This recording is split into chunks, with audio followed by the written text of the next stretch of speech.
Hey, and we're live. We're back. Hey, 24 the Cookout. It's What's a up, new fam? year. Oh, what's my happening? goodness. Can I just say that the intro music, the little countdown music, gets me hype every time? It does, man. Doesn't it do it to you? It definitely does something. It calms my spirit. All right. It does what it has to do. It gets the job done. Yeah, gets us in the zone. Facts. It does. It does. It's like that. It's almost. You know what's why? It sounds almost like the Bulls, the Chicago Bulls Jordan intro. Yes. It almost sounds like that. It's like it's got those hints, and I'd be like, Mm-hmm. yeah, we get ready. I'm screaming. Bro, I would actually have that as the intro if we could clear that sample. I think that would be dope. Anyway, man, happy new year to everyone out there, the entire Gumbo family, man. Good to see y'all back. I had a Star Wars stream last week, but this first Cookout episode of the new year. Happy 2021. Happy New Year. Started off with a bang. 2020 ended with a bang, and 2021 started with a bang. It just kept booming. Week 1 just ended. It felt like 2 weeks. We had about 5 normal days. Maybe, if that. Maybe. Yeah, did we have 5 normal days? I think about five normal days. Which day did they announce that there was something? What are we defining as normal? Like pre-2020 normal or like normal for 2020? We had like 5 normal pre-2020 days. Okay. No, I don't think so, because y'all didn't like a blue orb drop into the sea outside of Hawaii. Y'all didn't hear about that? What? I know I'm making it up. I know I'm making it up. Orb, Hawaii. Look at that. It pops up on orbs at. Oh wait, no. Here we go. A mysterious blue UFO was spotted over Hawaii. And bro, why are they always over Hawaii? Like, why are they always over some isolated places? Because they need to. Those are drones, military. Oh, I thought he was about to say that's just drugs. Listen, it was all over the news. They got bases out there. They test flying stuff. Listen, Google Blue Orb Hawaii. Oh, this is the Cookout. So what y'all eating on? Man, I'm not eating nothing. I'm drinking coffee. I have some peach juice, and I have in my new cup. Water. I got this cup for Christmas from my mom. Shout out to mom. Oh, speaking of, let's check the comments real quick. Fix Gamer 02, what's up, man? Nico, that's my little brother. Oh, hey. Oh, okay. I was like, hey, that's quite a response. What's good, Mom? Happy New Year. Happy New Year. Happy New Year. Did we say Happy New Year? Yeah, I said Happy New Year like 50 million times when the stream started. You don't be listening to me, man. Actually, that's not my little brother. That's his tag, but that's my grandma using his computer. So, hi, Grandma. She types like that. She puts a period after words. That's how you know when it's her. So that's my dad's mom. That's my grandma Shirley. The context clues. The context clues, man. Look, that's good. You know your people. Yeah. You know your people. You gotta know everybody, how everybody moves. She's actually the OG sci-fi lover. Like she still watches like the 10,000 Leagues Under the Sea or however many leagues it was. Like she's the one that started it, and then my parents took off from there. P. Rich, what up? What's up? Oh, what's good? What's good? What's good? Yeah, drop this. All right. So let's get to this. Y'all ready to get into this? I'm ready to get into this, man. You know. All right. So first things up, man. We gotta talk about all the DC news. DC, what's happening in the DC world? So we got more drama. The Batmans, plural. Is it drama or news? At this point, we need to start calling them Batman. It's all of the above. It's drama, news, controversy, all type of stuff, man. I gotta tell y'all, real quick, I'm excited about it. About what part? About what part? Because about them moving in the direction of Batman Beyond, because this just opens up. That's doors. Like, bro, that's like 1/5 of the news that we're talking about. But that is probably the best. That is the only positive I probably can assess from this entire situation. It's 2021. We gotta focus on the positive. Okay, if that's where we want to start. So let's start there then. So the news broke is Timothy Chalamet has officially been cast. Not Wait, Charlamagne. What is his last? How do you say his You last said name? Timothy Chalamet. Let me look at it and I can pronounce it right. But I don't think it's Charlamagne. No, it's Chalamet. It's Chalamet. Chalamet what? Huh? I'm telling you, I think it's Chalamet. Yeah, he's French. No, no, I said it right. His name is Timothy Chalamet. Is his name? He's French. Chalamet. Eat cake, Chalamet. Oh Lord. Anyways, he's got the main role in the upcoming Doom film, but he will be playing the Batman Beyond character. Yeah. I can see him as Batman Beyond. I think he'll be great. He's a good actor, young actor. And he's really good. What's really exciting about that news is Michael Keaton being the old Bruce Wayne. Like that's a hopeful piece of news that they're moving in the right direction with Batman. Okay, well, with one of their Batman. Yeah, well, this is the one that's the going to be the continuous story, right? We don't know. They don't. I don't think they know.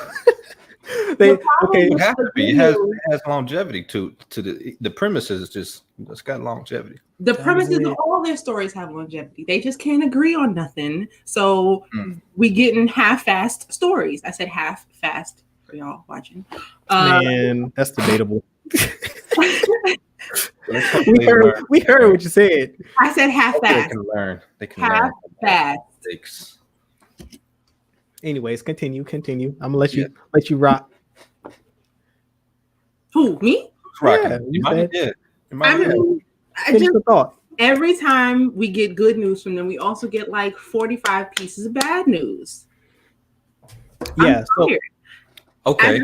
Is Ben Affleck being released? Is that bad news or good news or neutral news? I think it's bad news because to me, if he's no longer going to be Batman, that sounds like the end of the current DC universe that they have going on. Like that means we're not going to get another Justice League, no more of the current Wonder Woman, what's going to go on with Aquaman, what's going to happen with Cyborg. That whole thing is just done. They can't just recast him in the middle of filming all that. So it just sounds to me like they're going to scrap all of it. And if they have plans to continue with those other characters and those same actors, but without him, that doesn't make any sense. That's like, it's not like, what's the name of the person who was originally Hulk? Edward Norton, is that him? Yeah. Oh, you talking about in the MCU? Not like Edward Norton leaving. I was like, left. That's like no. Edward Norton, it was somebody before Edward Norton. Are you talking about in the MCU or are you talking about the MCU? First? Okay, in the MCU, yeah, it was Edward Norton. This isn't like Edward Norton leaving and then they're looking for a new Hulk. This would be like Mark Ruffalo leaving after the Avengers. I mean, they're on par though. With that. Yeah. It's like yes, but then it's like all those movies were terrible. So I mean, I don't disagree, but I just question whether or not the new movies are going to be good anyway. I feel like they've just squandered their efforts from the DC fandom from the summer because like they had so much hype and buzz, and then after that, it's just been like a steady downhill slide. Like it's just like oh man, all right. Yeah, so like I just saw his comment. If you aren't Ray Fisher's he's no longer Cyborg. Yeah, I heard that. I heard that today. Wait. Yeah, he's been written out of the Flash movie. But before we get into that, like, so if you weren't aware, Ben Affleck has officially parted ways with DC Warner Brothers, and he will not be playing Batman any longer. And Michael Keaton is going to take his place. So this probably has happened. This is probably a done deal even before they signed Keaton. I think that was the contingency plan. I think that they were all aware that Affleck was probably off the table, and they brought Keaton back in to replace him. I think if they're moving logically, I think that's kind of sort of what all that was, because they make the Keaton announcement. And the Keaton announcement is received really well. And then next, we let that simmer, and then this year it's officially announced that he's not returning. I feel like that was just a PR move. Like I think that they knew long before this that Affleck wasn't returning, and that just kind of gave them time to set up the Batman Beyond stuff, to JPM's point, because that is some good news out of that. Like they had to have something to fall back on with the announcement of him departing. So we got. And then the Robert Pattinson Batman is still solo, not related to any of the upcoming films and projects. So it's just a standalone. No, they said it's not. They said that's still going to be the standalone Batman project. Not standalone. It has nothing to do with. It has nothing to do with DCEU. Also, Wonder Woman 3 was greenlit, so they're going to get rid of. Wonder Woman 3 was greenlit. Even though everybody complained that this movie was bad, we did still all watch it, and HBO Max did make money from it. So, and they announced that like a day after the film dropped. Like that was really early that they announced that they had the green light for that film. So they dodged all of the bad press. It's gotten really bad press since it's. I think they saw it as well. It still got a lot of press, and a lot of people still watched it. So let's just roll with it. Yeah, Happy New Year, Aunt Ronnie. Happy New Year. Yeah, it's any new. What did they say? Like all news is good news. Any news is good news. Not to me. People are talking. I don't agree with that either. But for pop culture and relevancy, it kind of is. Unfortunately for DC, like they maintain their relevance by having bad news, which is bad. Yeah, it's bad. But is it damaging the brand? How bad is this damaging the brand of DC? I think it depends on who as expectations. Yeah, I think the bar is just low. I don't know if this is doing any brand damage. I think everyone has a low bar for DC at this point. Yes, it is definitely low. Yeah, I don't think it's hurting I think the damage is done. Like they've had a few successes in between here and there with certain movies. Like Wonder Woman 1 was received pretty well. I think Shazam has gotten it wasn't hated. I think people liked it, or they were just tolerant of it. I didn't watch it. I was like, nah. Yeah. But yeah, the bar Go ahead. You do it. Okay. SOHH says, I am so tired of DC beating the same dead horse. Let Batman rest. Take a page from Marvel and turn your lesser known characters like Ant-Man into stars. Yeah.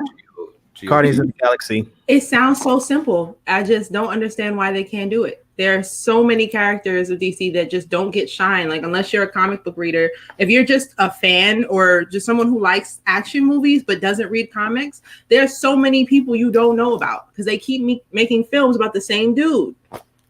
I'm tired. Yeah. I mean, what's good? And they it's a weird thing because they've got a lot of good characters, and I think that regardless of how you feel about the CW shows, they've done a good job for DC as far as introducing people to characters that are less familiar, especially like Arrow. Because I think Arrow of all those shows is probably the better show, is probably the best reviewed show. And then Flash is up there too. I think those are probably the best, and then you can sort the rest how you will below that. But at least it's exposing people to new characters, you know?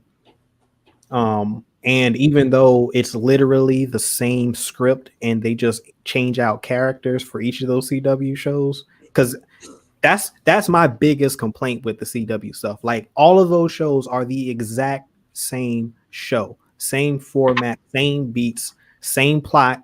They just swap out character names, give them some fresh dialogue, but the whole narrative and all of it stays consistent throughout. And it's tough to watch. It's tough.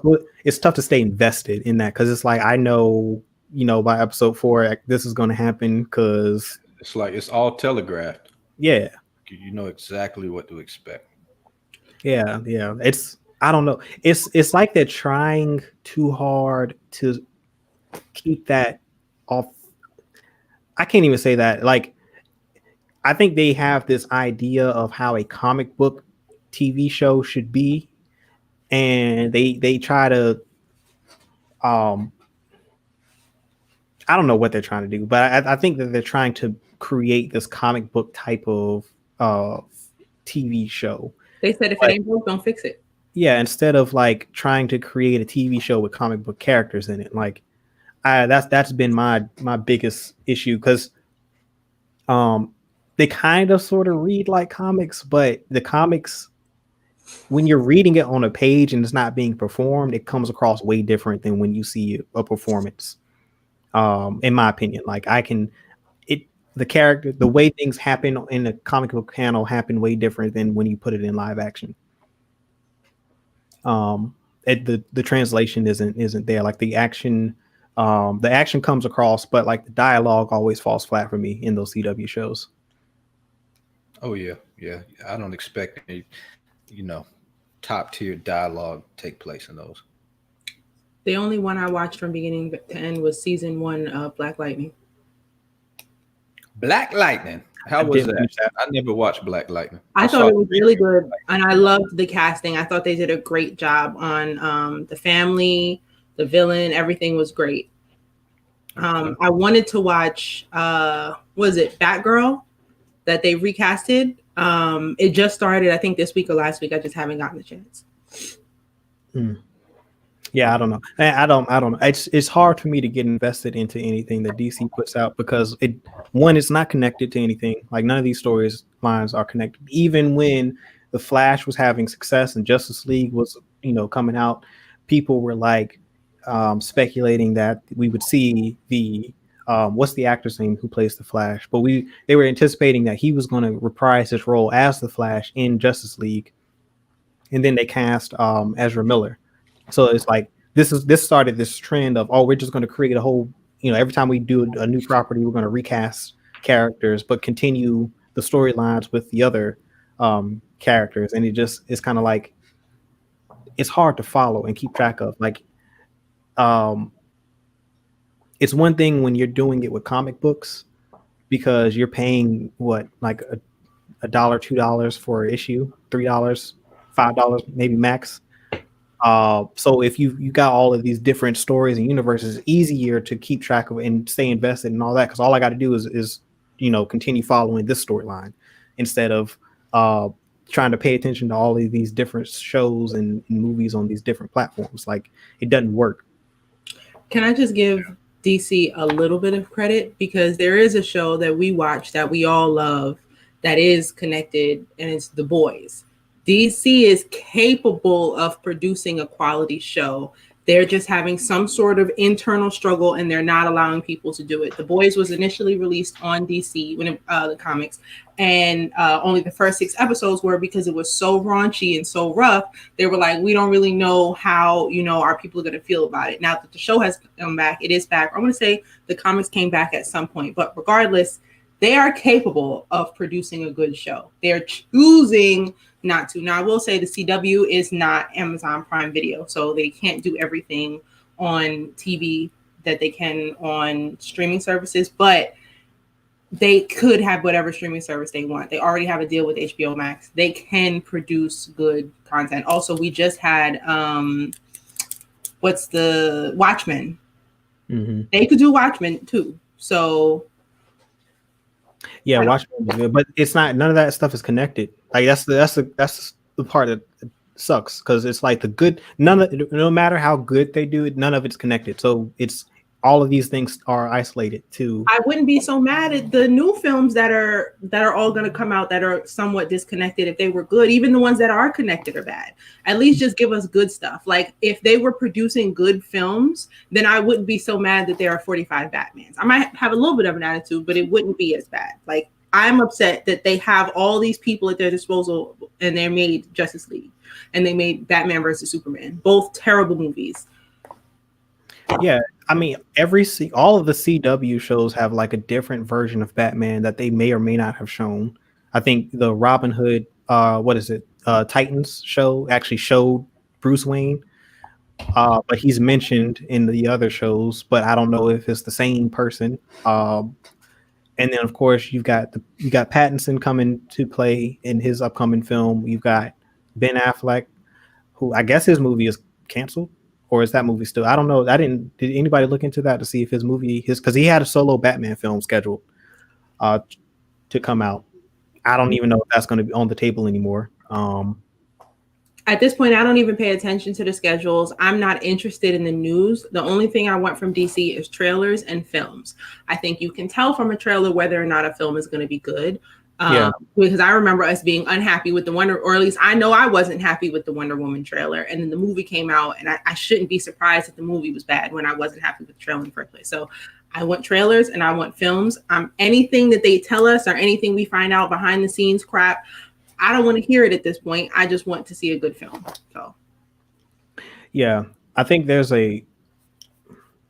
continuity is just important at this juncture. And it's not even if they're not doing that so that they don't copy Marvel, like that's the wrong part of Marvel's formula to not copy. Like that's the exact portion of it that you need to copy. Like that is why it works so well.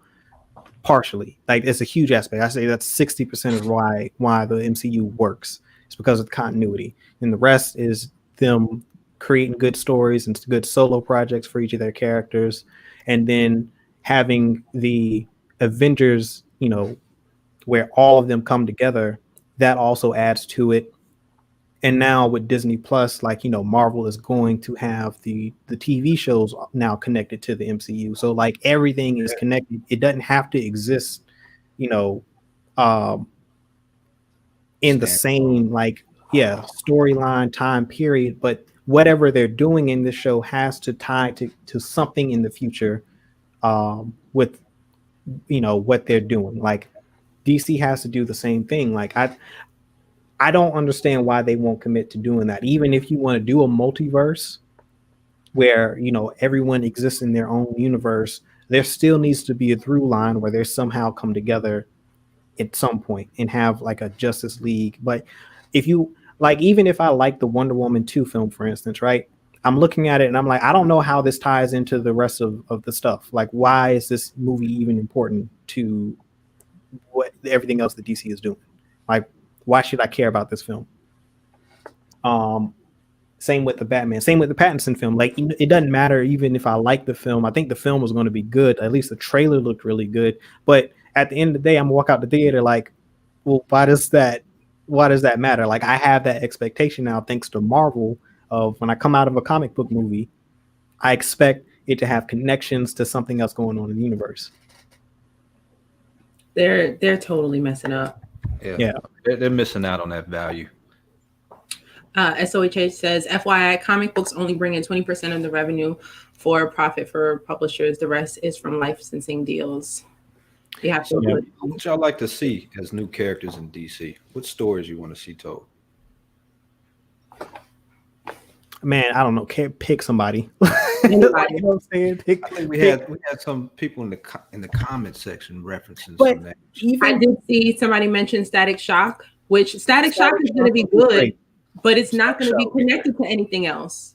Yeah.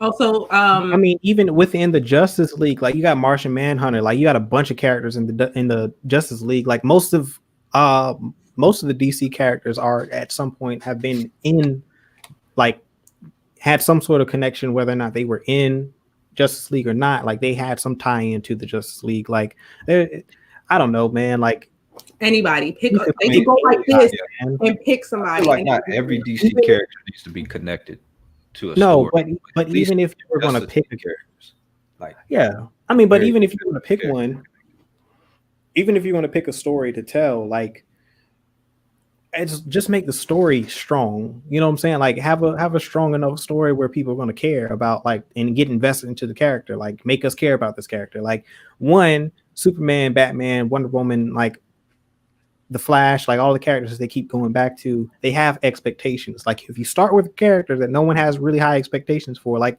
Iron Man was a good choice because, like, I mean, Iron Man looks cool to, you know, the average person, but it's like I don't have any expectations for an Iron Man movie. But the Iron Man movie was great, and it did its job, and it got people invested into the character of Iron Man. Like that's literally what they've got to figure out. And don't they have like a Young Justice League? Like they could pull some characters from that. Like I don't. We could see a Teen Titans show. Teen Titans would be good. Show. Oh, what's the other show? Because Titans, I like Titans. Like it's I don't mind Titans. That's the one that's streaming, right? Yeah, that's on HBO Max. Green Lantern. Oh yeah, I forgot about Green Lantern. Wait, Parco said something earlier too. Animated. Yeah, so that's that. You're right. To me, the DC animated properties are the better. That's their best content. Like all of their animated shows, like are done really well. Like I don't know who is leading the story group over there for the DC animated, but they need to be incorporated more into the live action stuff. Yeah. There's a power struggle going on in DC, and you can see it in the films and the shows and the animated stuff. Like you can clearly see that there are different people working on things who are not communicating with one another. They're lacking in strategic leadership. Yeah. And I agree with Coop. Like Marvel is doing it right. It's clearly a method that works, and it does not make sense that they don't just copy them. Like I don't know if it's some pride thing or if, I mean, whatever they're doing now isn't working. So just follow Marvel. They could go step by step and just replace characters in the film schedule. And yeah, I don't get it. Makes my head hurt. Yeah. Forgot about Doom Patrol. All these different entities that have nothing to do with each other. Nothing. Yeah, but Doom Patrol, I actually enjoyed. I watched Doom Patrol. I enjoyed that, but I didn't have any expectation for the character. Halfway through the season, I dropped it. I got mad when I saw Cyborg on screen and it wasn't the same one from the film. Yeah, they recast Cyborg. I was like, are you kidding me? And like the time schedule is messed up because of when that show takes place. So I was like, okay, how is a young Cyborg here? But then there's a whole film series that takes place in the present and he's the same age. Just doesn't make any sense. Yeah. So I think I just got mad and I turned it off. Yeah, they are in desperate need of a Feige over at DC because if one thing is true, like Feige is going to make sure everything is working in unison. Like he's got this. It's a machine, right? The way they bring out these movies, and like, I mean, the fact that they're tying WandaVision to the MCU, making it an integral part of the Multiverse of Madness. You know, Falcon and the Winter Soldier are going to tie into the MCU, like. All of There's this. not one program that's coming out with Marvel that's not related to the MCU. Right. Every single one is tied in some way. But they can still stand alone. Like you can watch any of these movies, even if it's the solo project, you can watch all the Iron Man films and not watch any of the other stuff, still follow the story and still like the property. Like you can probably do the same thing with WandaVision. Like I'm assuming that stands alone. Like I don't need to have seen every single one of the films to understand what's going on in the show. I'm fairly certain that the way they've written it is going to be easy to follow along, even if you're just now watching it for the first time. This is your introduction to it. And that's like the most important thing about one of the most important things that Marvel is doing as opposed to DC. It gives me a headache. Also unrelated, but shout out to my dad who absolutely hates Ben Affleck. Oh man. Well, that's it. So what other DC news is there? I think that's all that I have, other than the president of Warner. Well, not Warner. I think it's just the DC Films reiterated that the Snyder Cut is not canon, which It's why did he need to say that? Why? Like, that's my problem. Just stop talking. Like, you did not have to tell anybody this. At this point, we're just assuming that nothing is connected. Just put out a movie, let it be good. It's almost like discouraging people to watch it, in my opinion. Yeah. All their I don't understand why he would say that. Like, you're nothing but non-canon content.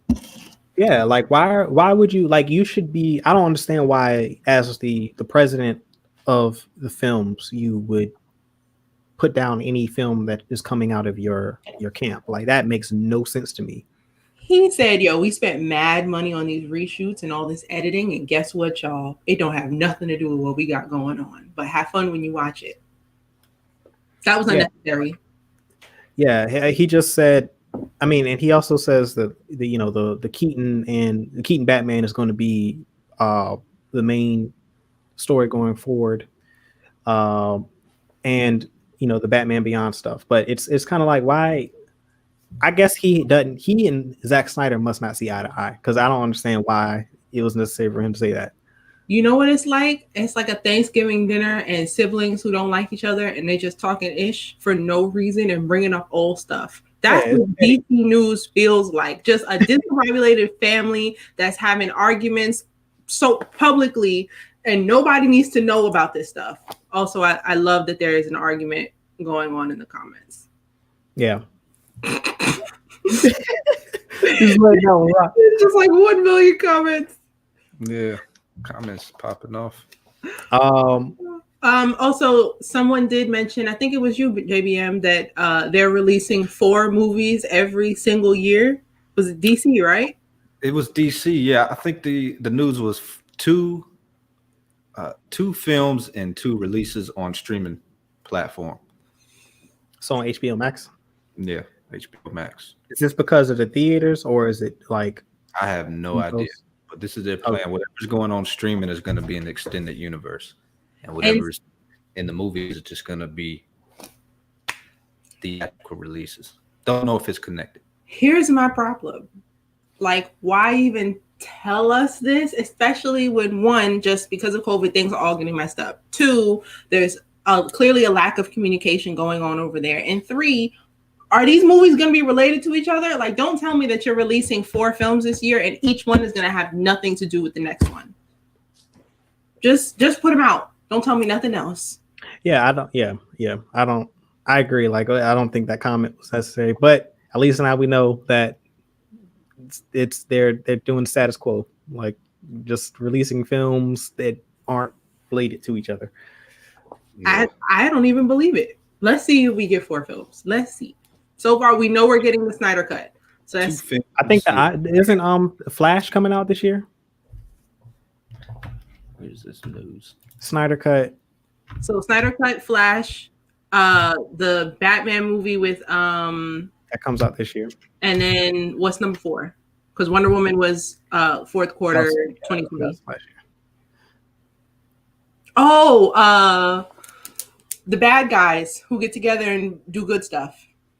Suicide Squad. Oh God, I forgot about another movie coming out that's not connected. I forgot about that. Anymore. And then they recast most of those characters from the first one. They recast? I thought they just got rid of some. They got rid of some. Well, they didn't recast the entire cast, but a lot of, like, Will Smith got recast. Some other characters. Wait, that's who Idris is playing? I thought they just scrapped Deadshot altogether. Oh wow. Yeah, it's not the same character. I don't think. It's just like a replacement. Like, we're just gonna replace this black man with a different black man. Yeah, I think maybe that's what happened. I don't know, man. They're basically similar characters though. Like, and they're both black. So Rev says, oh, I clicked on the wrong comment. Shazam and Black Adam should have a direct connection.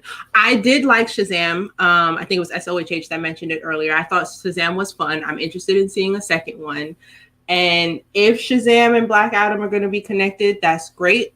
What else is connected to them is what I want to know. What time, Trevor, what time does Black Adam take place? Like, is that in the ancient, or is it going to time jump? Like, how is that movie even structured? Because I know he's like isn't he from ancient Egypt? Like, so where's the story even take place? Does it take place all the way in the past? Because if it takes place in the past, like I don't see how it's going to tie into Shazam unless they're going to time jump throughout the entire movie. I don't. Maybe it's origin. Deceased. Did you put this up? Dead characters. I'm screaming. Deceased. Basically, deceased. That's crazy. Pure comedy today, y'all. The 40s. 40 ancient Egypt. What? The 1940s. Why? Okay. But wouldn't it make sense for like Black Adam and maybe Wonder Woman to have some connections? I was just about to say, and then my mind was like, but they can't because they just made a movie about her in 1984. Yeah. So I mean, she's the one that's like time hopping, basically. Like, you know what I'm saying? So it's I don't know. I don't know. They lack strategic leadership. Like, yeah, everybody is just disconnected, doing their own thing.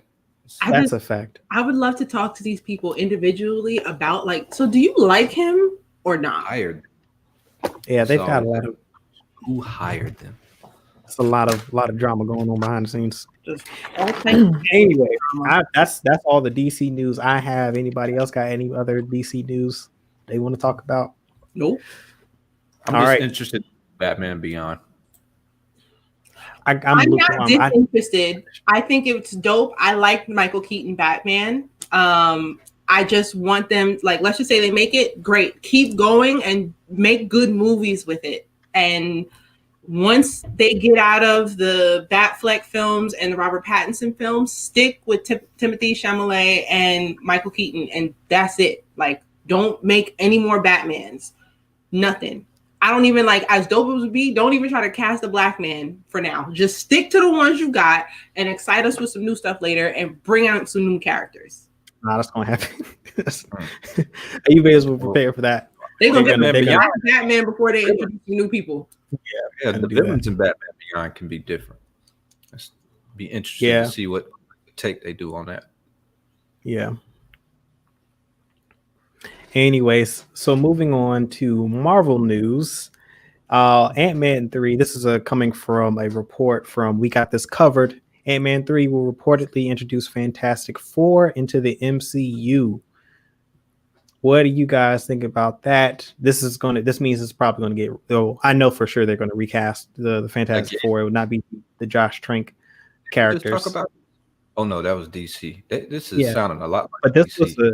Because Fantastic Four was under Fox, I believe, prior to. Yes. So now it's coming into the MCU wheelhouse. So of course they're going to recast, and now that it'll be under the direction of Kevin Feige, me personally, I feel better about it. I feel a lot better. I think it's going to be great. Y'all with Batman and DC, I don't want to see another final Fantastic Four group. I think if they can do it right and we're good, then let's do that. I think they handled Spider-Man well, and the fact that they're going to be able to bring back the previous Spider-Man and make them canon together in the Multiverse of Madness or Spider-Man 3, I think that Spider-Man 3 is about to be crazy. So, clearly Marvel understands how to handle that. Like, that doesn't bother me. I agree, especially since 4 people, but this is not going to be an origin story because they're not going to do another origin story of the Fantastic Four. And the Fantastic Four are very important to the whole of Marvel. So they have to be in that. Yeah, it's the first family. Like they have to be like they're as important as the X-Men. So like you don't have to do origin stories for these characters. We know Fantastic Four. We've seen this. Like they didn't do the origin story for Spider-Man. We've seen that 3 times? Well, 2 times, and then then they just say, all right, here's Spider-Man. They'll do the same thing with Fantastic Four. Like however they set that up. I think it'll be a different version of the Fantastic Four than what we've seen on screen before. It being involved with the multiverse and the quantum realm and all of that stuff. I hope they're all mature, like aged, but they don't need young or new. Let's say new, not young. Yeah, because it's like you've got like you know, Victor Von Doom is a huge character, and he comes with the Fantastic Four. So, like, for me, that's the most important part about bringing in Fantastic Four, because we get Von Doom. Like, because to me, he's one of the best villains in all of Marvel. Special and then, rest in peace, MF Doom. Yeah, shout out to MF Doom, all caps. Yeah. All caps. Yeah, so that's exciting news, man. Like, all of these, what it sounds like is all of the solo films, Ant-Man 3, Doctor Strange, and Spider-Man, all sound like these Avengers level events. Like, they're just throwing characters into these movies, and it's like, I'm excited for all this stuff happening on the Marvel side. The Spider-Man stuff, if you aren't aware, Spider-Man 3 is supposed to have all three Spider-Men returning to reprise their roles in this multiverse format. There's a possibility that they'll introduce Miles Morales as well. I've heard that rumor. I don't know if that's going to be in Spider-Man 3 or if that's going to be in the multiverse. I don't know when, but it's rumored that there are plans to introduce that character in some form in this phase. I don't think we've ever talked about it, but wouldn't it be dope if we got to see the Miles Morales from the animated film somehow involved? I know that would be hard to do, but like, if even for 2 seconds. I was about to say, like, you can cast, like, what's his name? Shamik Moore? What's his name? No, not the actor himself. I'm talking, like, I don't know, if there's like a TV screen on in the background and you see him in it or something. Oh, like, that would be kind of in that way. If they could just for us, even if it's just there, just to, make us hype. But I don't know, that would be dope. Also, I just thought about it. There have been just as many castings of Spider-Man now as there will be for Fantastic Four and for the X-Men. So Marvel isn't new to having multiple castings of the same characters either. Yeah, they just do it a little better. Yeah, well, it's a multiverse, so like, they're all coming. It's just like the animated film, where you've got all of these different versions of Spider-Man coming together in the multiverse. And I think WandaVision sets up this entire. WandaVision is supposed to be the catalyst for all of this. Like, it's setting up, coming off of the events of Endgame and them, messing with time travel. WandaVision continues on that thread, and that sets up the multiverse of madness, which opens the door for the multiple Spider-Mans. Yeah.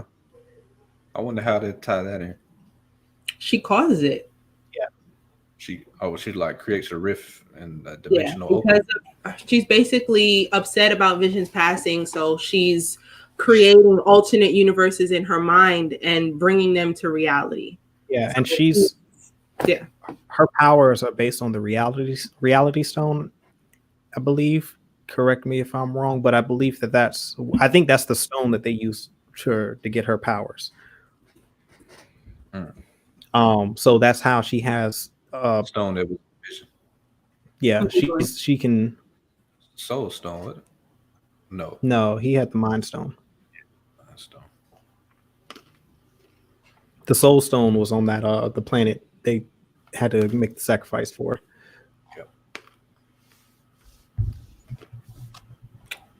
What if we get a Chris Pine Spider-Man? Do we need another Spider-Man? Like, now we're running into a DC Batman problem. Like, I'm good with me personally. I'm good with the 3 versions of Batman that we have.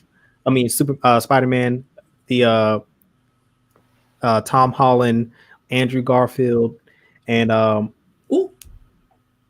what happened? Technical difficulties. But Tobey Maguire. Like, I think we're good with Tobey Maguire, Andrew Garfield, and Tom Holland for now. The next version of Spider-Man that we get needs to be a Miles Morales. Yes.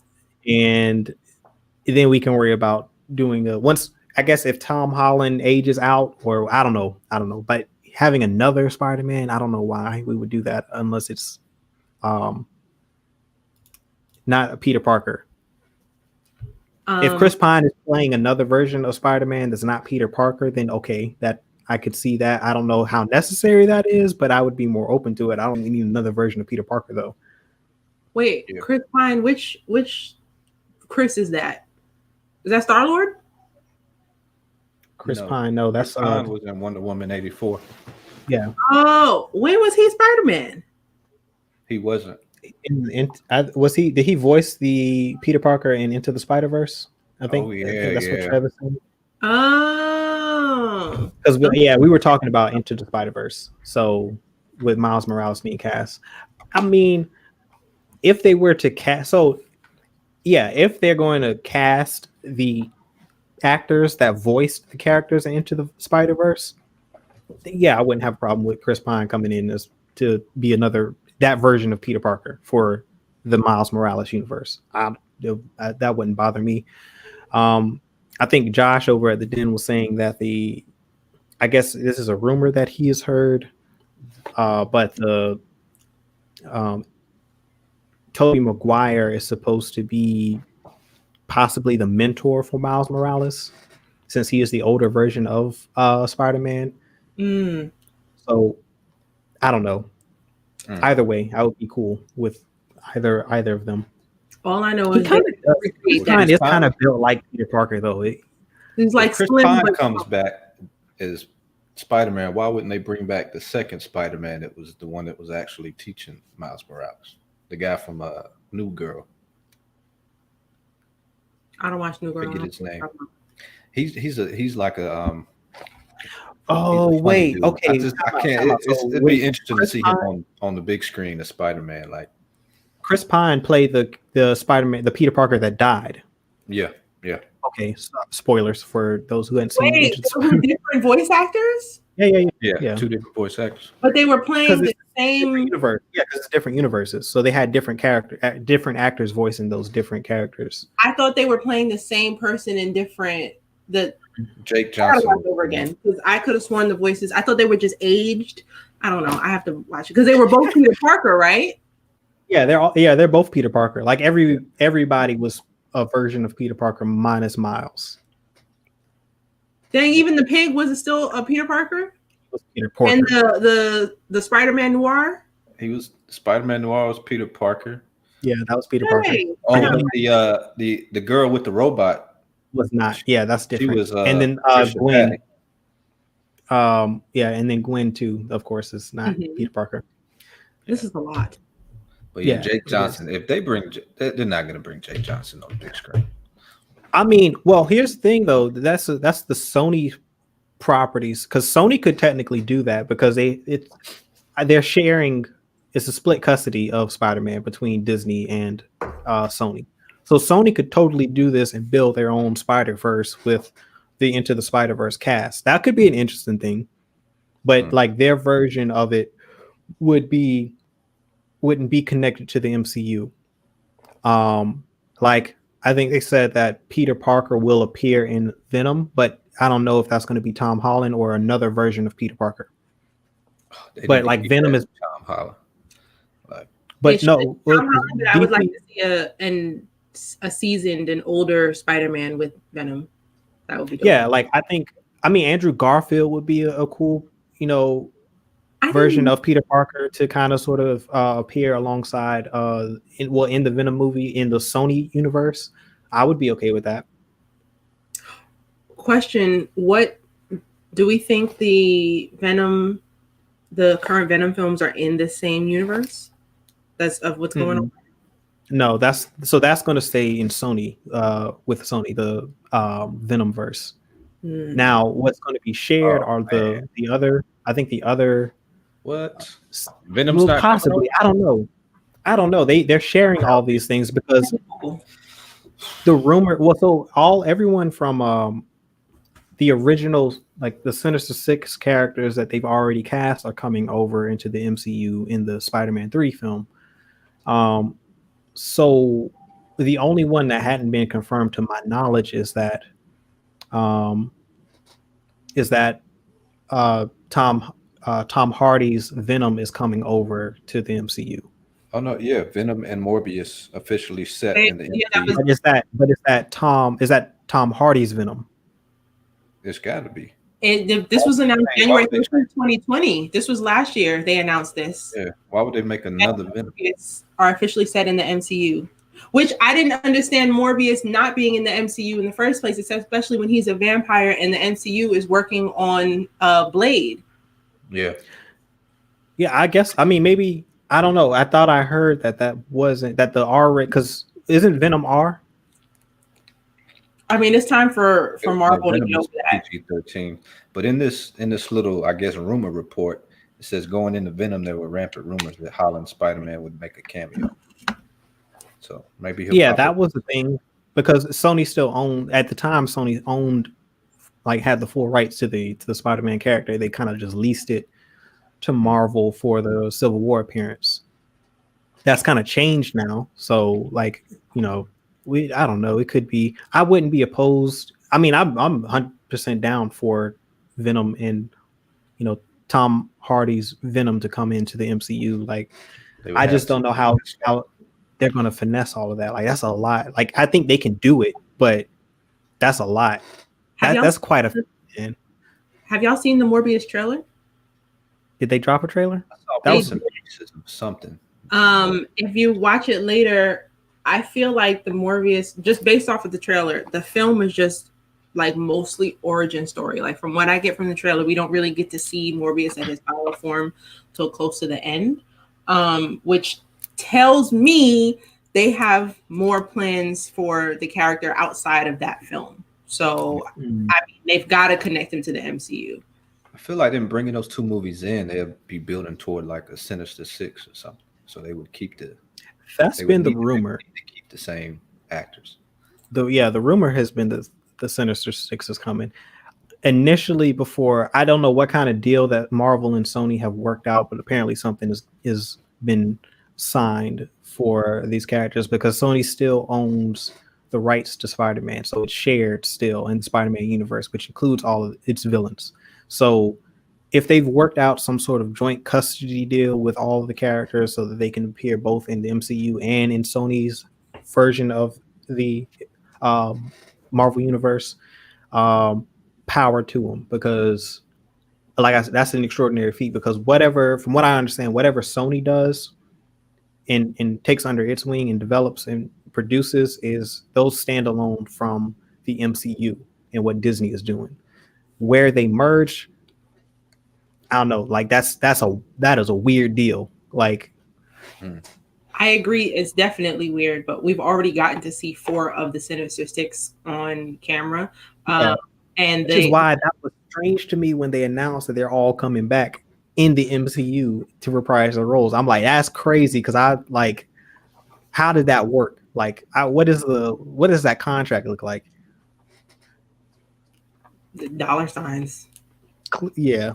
Come over here, let's make some money. That's what happened. That's wild, man. The Sinister Six consists of Dr. Ock, Vulture, Electro, Mysterio, Sandman, and Kraven the Hunter. We got Dr. Ock, of course, from Spider-Man 2, if he was coming back for Spider-Man 3. We got Vulture from the new Spider-Man film, the first one. We got Electro from the Andrew Garfield Spider-Man, his second film, and Mysterio we just got from the second new Spider-Man film. How'd y'all like Mysterio? How'd y'all like the take on his character? I have issues with that film. Not that the film was bad, but I just have other problems with it. So I wasn't so much upset with Mysterio, but I have questions that never got answered. I need to see that. You still haven't seen it? I still haven't seen that. Is it on Disney Plus yet? No, I think it's on Stars. Shame on. Oh, because I hadn't seen that yet. Where's my phone? I'm like 50-50 on Mysterio. I don't like how they made him a like an employee of Stark. Yeah, he's a disgruntled employee. Yo, I actually didn't mind that. I was about to say, that kind of actually sounds believable. It is. I think what's worse is that, like, does he actually have power? I mean, he is smart enough. He does have the technology necessary, but in this film, you have to watch the film, Coop. I don't want to give it away because you have not seen it. I worry about what the future of this character is. like what's next with it. So, but can't talk about it because somebody still hasn't watched the movie after like 2 years. Yeah, I was waiting for that to drop on Disney Plus. That's my fault. I thought it would have been out sooner, but I guess that's part of that Sony Disney deal because I thought it would have been on Disney Plus by now, but yeah, we'll see. I hadn't heard too many details about the movie. I've heard a lot of it though. Yes, Far From Home is on Stars. It's on the Stars app. Who had Stars? Yeah. Oh, shoot. I don't know when Trev left, but see you later. Appreciate you for joining, man. Right. Yep. Peace. Okay. Anything else in the Marvel verse that we want to talk about? I think I'm okay. I'm good. All right. Next up on the list of things to talk about, we got a little bit of Star Wars news. Yeah, this coming from Variety. Kevin Feige's Star Wars movie. If you didn't know, Kevin Feige is planning to direct or produce a Star Wars film in the future. But it lands the Loki TV series writer Michael Waldron as reported. So that's some news from that project. It's been pretty hush hush. We don't know what or when Kevin Feige's movie is reported to take place. Is this a standalone? Is it the first in the new trilogy after the sequels? Like, we don't know where this movie takes place. So other than he's directing, this is the only other news that we've gotten. That being said, how do we all feel about Kevin Feige directing a Star Wars movie? I mean, he's doing well in Marvel, so I ain't got no arguments. Just good and exciting films. That's all I want. Yeah, I think it could be. You don't have to sell me on Kevin Feige directing anything, because he's done a very good job, in my opinion, with Marvel. Like, so him coming over to the Star Wars camp is definitely welcome. Definitely not turning that one down. The Loki series looks really good based on the trailer that they released at the Investor Day. So I'm looking forward to the Loki series. I didn't really care that much prior to that trailer, but after the Investor Day stuff, I'm definitely more invested into that as a series. And knowing that it's all connected as well adds to that. Is it wrong? I want a rated R Star Wars film. I feel like we are due. I think it's necessary in a way. I mean, they don't have to, but like, we get to see so much of the light side, and I think it's time to see the dark side. And like, we need a purely dark side project, whether it is a show, whether it is a film that's only over there. And I want to see them get busy. And I do think we wouldn't get that under Kevin Feige. We wouldn't get that under Disney. That's not entirely I the case. The Acolyte project is rumored to be rated R. Right, so that's a show. And I am thinking about that. Yeah. But I need a film. Or it's going to be on Disney Plus. Yep. Interesting. I wouldn't expect Disney to make an R-rated film. I don't know, though, but after watching Earth to Ned last night, I'm like, Disney surprised me. I don't know if you remember, but Disney is adding another channel onto Disney Plus called Stars. And they have Stars, where they have all their R-rated content. Yeah, you're going to be able to see a lot more on Disney Plus. And if you got kids and you don't want them to see, Alien and a whole bunch of rated R stuff, you better look up the parental controls, because Disney Plus has a lot of dark stuff coming to it. Snowfall will be available on there. Yes, Snowfall, any of the FX shows, you'll be able all that stuff. Yeah. They're also ramping up the parental controls, and they're going to add like age ratings to all of their shows before you watch. And so before the Star update and the FX update, like they're going to bolster their parental stuff, and then they'll put the Star stuff up. and that'll introduce the R-rated content, the Deadpools and all that stuff like to the Disney Plus lineup.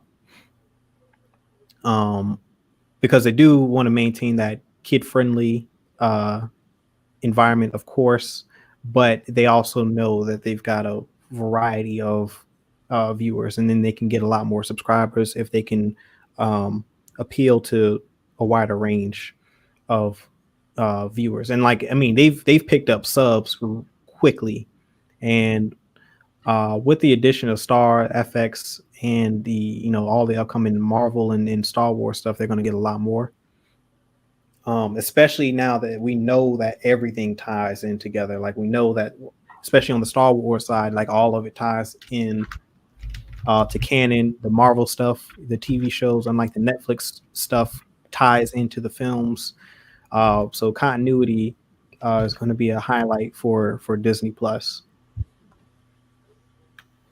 And I mean, they're one of the largest entertainment platforms in Hollywood right now. Like between Pixar, Disney, Star Wars, and Marvel, like that's pretty much your summer box office. Yeah. Just thinking. R-rated like Sith story. That's what I want to see. And I mean, that's what it's going to be hard to make us like an Acolyte story, because that's what, if you don't know, Acolyte is the Sith equivalent to a Padawan, and it's going to make it's going to be very hard to make a Sith story that isn't rated R, because even the Bane trilogy of novels and the Plagueis novel, I would argue, are probably R-rated, because they're kind of they're brutal. But that's the nature of the Sith. Like it's, I mean, they can tone it down to PG-13 on screen.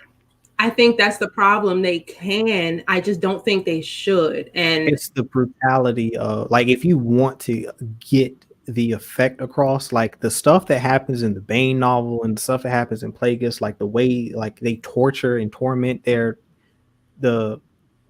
it's going to be a hard squeeze for a PG-13. I mean, they can show that in different ways though. Like you can torture on film and not actually show it. Like I said, they can. I'm just saying I don't think they should. I think we've gotten enough PG-13 stuff, and it's time to show us more of the dark side. That would get me hype, especially out of there's 10 new shows coming. It'd be nice if Acolyte is rated R, but I think we need even more than that. And a rated R film, just straight about the dark side, about the Sith, that would get me hype. Yes. But like I said, I don't think we're going to get that with Kevin Feige. I don't think that would be Kevin Feige's movie though, but I think that I don't think that they'd shy away from it. I think the 1313, I don't think that was going to be M. I think, has Star Wars had an M-rated game? What's 1313? 1313 was a LucasArts game project that was in development before the purchase of Disney, and it was a bounty hunter game. And it was on the lower levels of Coruscant, and it was supposed to have like a lot of underworld nefarious activities. I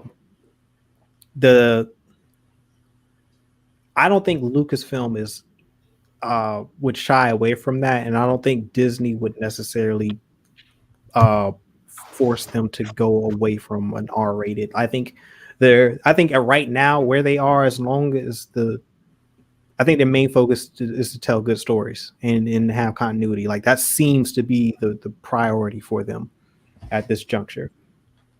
I think they would be kind of crazy to pull everything to kind of limit the storytelling of it. I don't want anything R for the sake of it being R. I think they just need to tell a good dark side story. And if it is R-rated, then I think that could be, I think they would do it. I don't think they would necessarily shy away from it. I mean, I feel like even if you look at some of the, I don't know. So if you look at Revenge of the Sith and how when Mace Windu was deflecting the lightning from Palpatine back into his face, and it was like deforming Palpatine's face. Yeah. Like that stuff is something that you would see a lot of in a dark side Sith story, because Force lightning is very brutal. With how it scars and deforms its target. Yeah, I mean, so there, it would be easy to make an R-rated film for this, but I just don't see Disney doing that. Yeah, I see Disney just toning that down. I agree. I think they're capable. I just don't think that they will do it, or at least not anytime soon. And I think that's what we need. Have they ever produced an R-rated project? Morbius will be rated R. Is that Disney or Sony? I mean, both now. Morbius is now under the MCU. Yeah, it's under both technically. And then they also said that they are going to, the next Deadpool movie is going to be rated R as well. Although to me, I do agree that it doesn't really count because it's rated R because of the Sony influence, and that would be the same for Deadpool. Well, I mean, it's a joint production, so like they still have to agree. I think what will happen is if it's well received and it works, like I think they'd be more open to doing stuff on their rated R under the Marvel and Star Wars banners. I don't know if Disney, like a Disney film, that's different, but like Marvel and Star Wars, I think, from what I understand, they pretty much leave it up to the creative teams over there to determine how and what the types of stories they want to tell. All right, so I found a list of Disney movies that are rated R, and I guess they're low-key Disney films, meaning like they didn't necessarily say Disney out loud. But of course, we have Stuber. What is that? It was a comedy film. Has about an Uber ride that it's like a buddy film with what's the actor who plays Drax? Dave Bautista. Yes, Dave Bautista. It was like a buddy film. I guess he was like a spy who needed an Uber or something, but that's rated R. Kingsman, both of those films were rated R, and those are Disney entities. Ready or Not is a horror film that is really good. I think it came out 2019. Have like a horror. Didn't they have a horror production studio at one point? Disney. They might still have it because Ready or Not is horror. Yeah, they have an entire production. Yeah, they do have a production company that does a horror, and it's all R rated.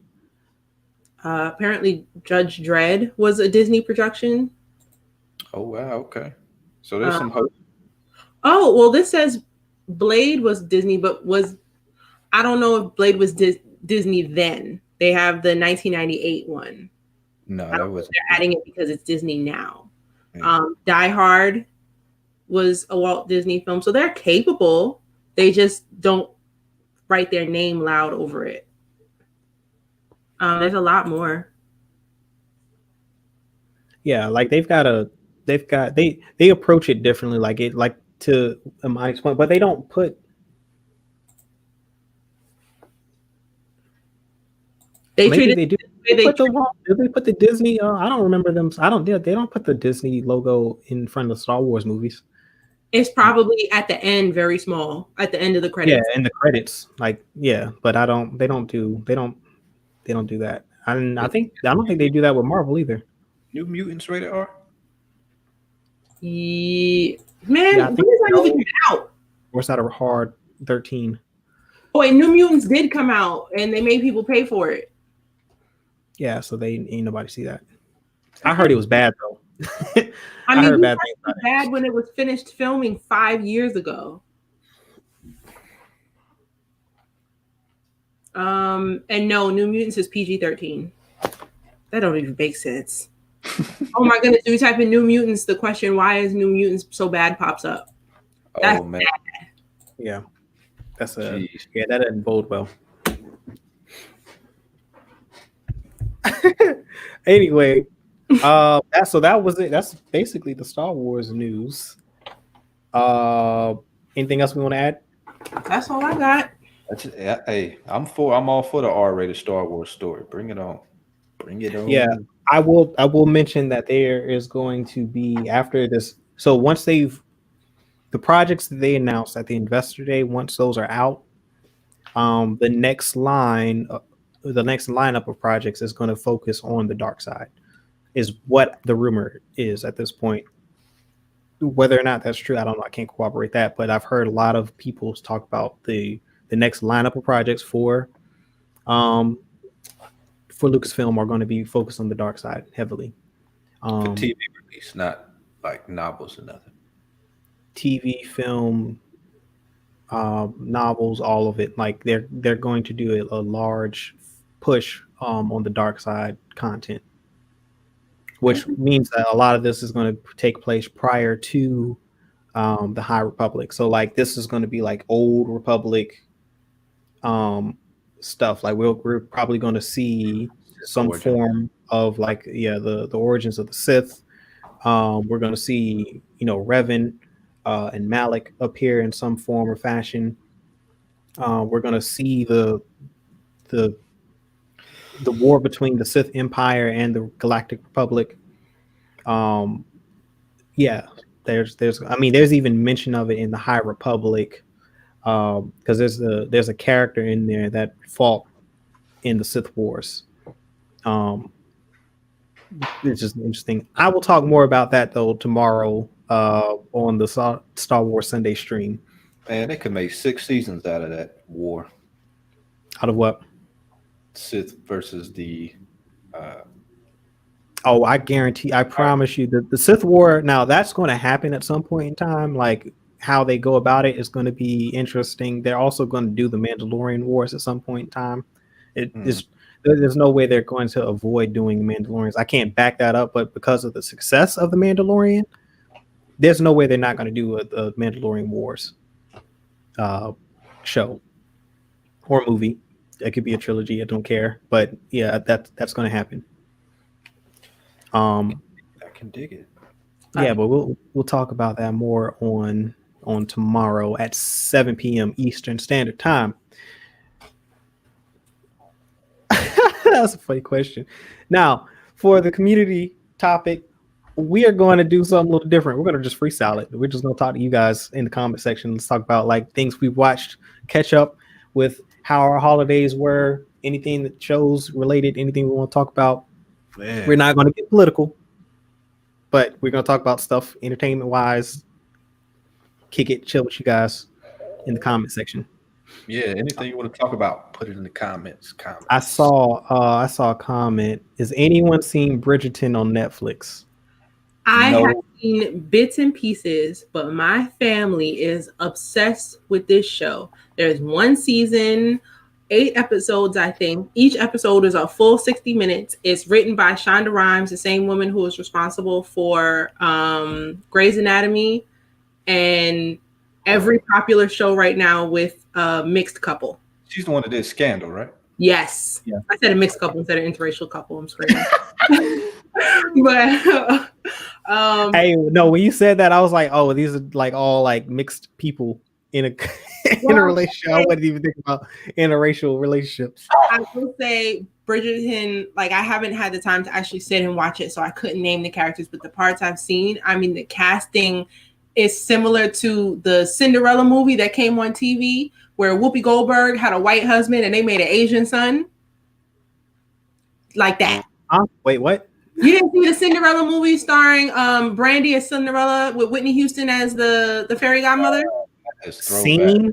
I'm pretty sure Chanel and Ken at some point watched that, and I may or may not have been present. That was quality TV. If you could go back and watch that, your body needs it. But yeah, I don't know if you remember, there were 2 stepsisters who were supposed to be biological sisters, but one was black and one was white. So no version of Cinderella has ever kept my interest. Oh, come on, another impossible. What's that? We just died. It Just that, yeah, that one. It's not for me. So bad. I'm not the audience that they were targeting. Oh my god! So Bridgerton, what do they have like scandals going on in Bridgerton? Listen, it's very Shakespearean. Yes, from what I heard, because my mom was watching it during the holidays. Shakespeare, how? It's like visually? drama. It's drama. Just drama. Especially like the time period, the clothing. The only thing that's like the thing that makes me want. Well, I don't want to see it, but I just feel left out, so I'm gonna have to watch it. But the casting is really dope. The clothing, the costume, whoever was responsible did a great job. The hair. There's a black queen on the show, and her wigs are out there. Okay, so historically accurate. No, it's not historically accurate at all. Oh, nope. Lord. You got like a prince who's mixed. He's half black, half white, and he has to pick up white women, whatever white woman he wants. It's definitely not. That's what say. Don't go into it looking for historical accuracy, because you definitely not going to get it with that show. This is historically accurate. One thing he's going to give you a toxic interracial couple. Okay. The interracial couple was toxic. I mean, you seen Scandal? It's a lot. Listen, I didn't see any of this. I watched one episode of Scandal, and it was because I had master class and I was studying. The white president was cheating with a black woman who's what did she do besides? I didn't even watch Scandal, but I just know that she was like fixing. She was just a fixer. She's a Michael Clayton. Screaming. Y'all seen Michael Clayton? Hey yo, all right, yeah. Wait, I gotta address this question. Has anyone ever kissed in Star Wars? Yes, Mom. It happens a lot. That happened. And what's the name? Leia. Luke and Leia had ancestral demonstrations. Yeah. What? Yeah. Luke and Leia kissed. I've added that to the list of things to put on merch. And then demonstrations live screaming. Yeah, no. So that happened. That happened. Did it happen in the sequel trilogy? I can't remember. Did anybody? Yeah, Rey and what's his name? Yeah, Rey and at the end, Rey and Kylo. Ever? They kissed Rey and Kylo kissing the end. Yeah, and then he died. He died like in her hands. It's wild. Poor Finn. Don't even remind me, yo. Oh, he kissed Rose. Well, they kissed. That's not how it should have been, and the world knows it. Yeah, they didn't know they were related at the time because that's all that was. Yeah, they didn't know they were related. They weren't actually even related in the story. George Lucas decided to add that while filming, I think, Return of the Jedi. Really? To make them related. Yeah, they weren't related prior to that. Oh, that's as a matter of fact, they were supposed to be the couple and not Han and Leia. Wow. Then he retconned it and he changed the story and decided to make them Luke and Leia. That's crazy. They weren't always related in the story. George decided to make them related in the last film. Hindsight, creativity.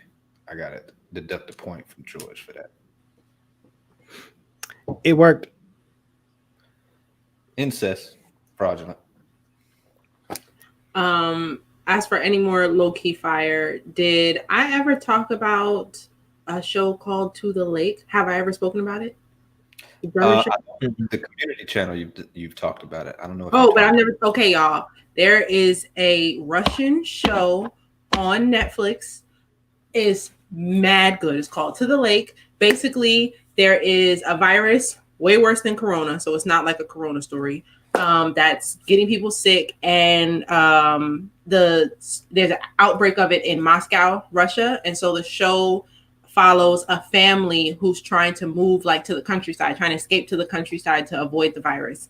And it's in Russia, it's cold, wintertime, and of course, with any apocalyptic, I don't really want to call it apocalyptic, but with any story like that, the people are always the problem, not necessarily the virus itself. So you get to see them, what happens when they encounter people and stuff. But it's a really great story. Like I said, it's a Russian show. if you check like how Netflix has its top 10, this show, since they've released it, has stayed in the top 10 for foreign series, and it's really good. So please, if you got time, check that out. It's a thriller. I couldn't stop watching it. I think I finished it in a day or two. Yeah, I thoroughly enjoyed that. I started it. It's pretty good. I'm on episode 3, I'm gonna say. Yeah, I love that show. Yeah.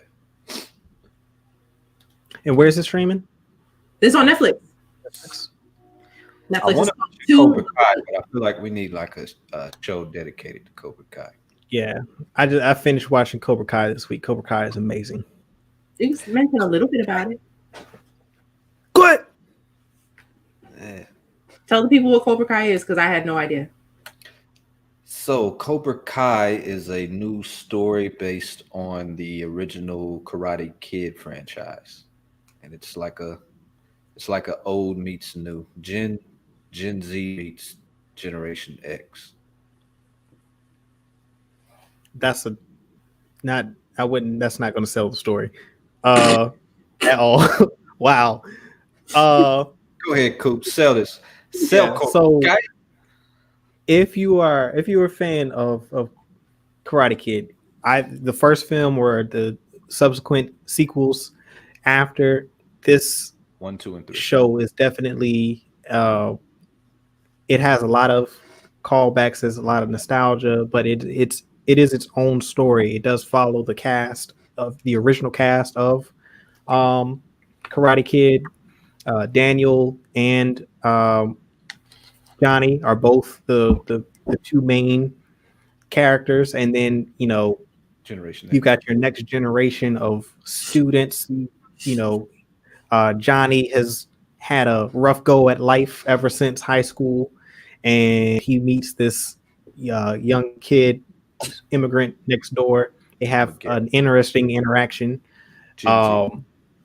and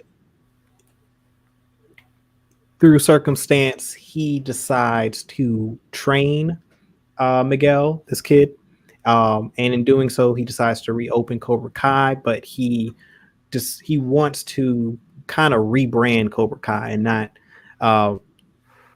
make sure it doesn't have the same pitfalls that plagued him. That's getting into the deeper seasons. But I'm just saying, because that's kind of sort of where it's not the same. He's not trying to create the same version of Cobra Kai that we see in the original film. Like, he's trying to make it in the beginning. His main focus in the beginning is to recreate Cobra Kai. It's not until later where he starts to develop as a character, where he sees the faults in Cobra Kai and he starts to want to change it then. But so season 1 covers Johnny. It's like the perspective of Johnny from the original Karate Kid. You see his perspective, and then the focus is on him and his character and how he's recreating Cobra Kai. And the rivalry between him and Danny is still strong. Yeah, they still live in Southern California, and Danny has had a very successful life. He's got wife, children. He's got a successful business. He's doing well for himself. He's kicking the competition, and there are some things that happen that kind of re-spark this rivalry. They interact too as well, and then that also leads to some things. But there are a lot of new, young, interesting characters that they introduce. The next generation of karate fighters are introduced for on both sides. There's some new family dynamics. There's a lot more drama packed into it than as advertised, and they do a really good job of interweaving some of the personalities into kids, some of the circumstances. They bring some relevant issues in from society into the show, but they put a twist on it. It's a really good show. The writing is a lot better than I anticipated it was going to be. Like, it's written very, very well. Like, there's a lot of interconnectedness and drama in the characters that makes for a really, really good show, and it's full of humor. It's funny. Yeah. The blended comedy in that is perfect. Yeah, it's got the tone, the humor and the drama are all mixed and balanced very well. Keeps you like interested and engaged the whole time. It's a high octane ride. Like it's I didn't watch it initially. I watched an episode with Julian, and that sold me on it. Like I think it was like what episode 3 or 4 in the second season, and I was like, yo, all right, I'm going home and I'm gonna binge this because this is not what I thought it was going to be. Yeah, man. Shout out to Cookout. And the creators of Cookout, they were big fans of the original Karate Kid franchise. So yeah, you can tell too, because I mean, they're true to the content of a story, how they can tell a great story. But yeah, go watch it. Yeah. Did y'all mention to me that Jackie Chan is a part of the production side or something? Not on it, but like he's Will Smith is an executive producer. Will Smith, okay. Will Smith is an executive, and we know that his son was in a Karate Kid film. So you know how that family gets down. They like to do stuff together. So there is a slight possibility, since Will Smith is involved, that we might get to see Jackie Chan and Jaden Smith reprise their roles from their movie that was unrelated to the previous ones. They could possibly bring them in and make them canon together somehow. Yeah, Smith has a production company, Overbrook Entertainment, and it owns the rights to Karate Kid. But he is an executive producer on the show. Listen, the way they get down. Season 1? Let me see. Because I mean, it's interesting that hadn't happened. If he has been an executive producer since season 1. I mean, he was part of the reboot of Karate Kid back in 2010. I'm trying to see if he's. And how many seasons are out of Cobra Kai? 3.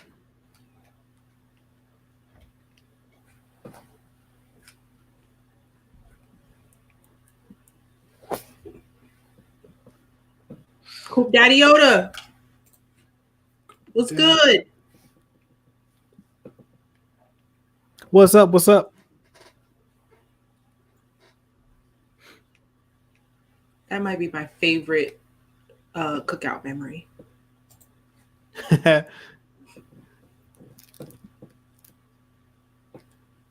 Yeah, because I mean, I don't know how all that.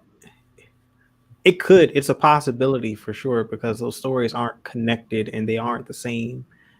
Jackie Chan's character is not Mr. Miyagi, and Jaden Smith is not Daniel. So like, they are their own characters. They loosely exist in this universe, but so far there haven't been any mention or tie-ins or hints towards them being in this. But with Will Smith being a part of it, I don't know how long he's been a part of it because, like I said, it's been 3 seasons, and like throughout these 3, hadn't been any type of hint towards that even being happening. But yeah, it is a possibility. For season 3, then that's what makes me like, what would be the reason for that other than they want to tie in that film from 2010? That's what would make me do it. And we know that family rolls deep. So also, they could tie it in. They could definitely tie it in. And we haven't seen Jaden on screen since the Get Down, right? Yeah, I think so. Probably. Yeah. I see 3. They mentioned they speak on China, so there's a point right there you could bring in Jackie Chan. That story, that Karate Kid story. And then do they ever go back to the States? Or is he still over in China at the end of the story? Did they move back? I think at the end they stayed in China. Yeah, because they did. That's kind of the thing, because this does stay in LA and it's in high school. But like I said, as the story progresses, if they continue to follow these characters after they graduate, then that's possible. I don't know how old Jaden's character would be during all this. But yeah, it's totally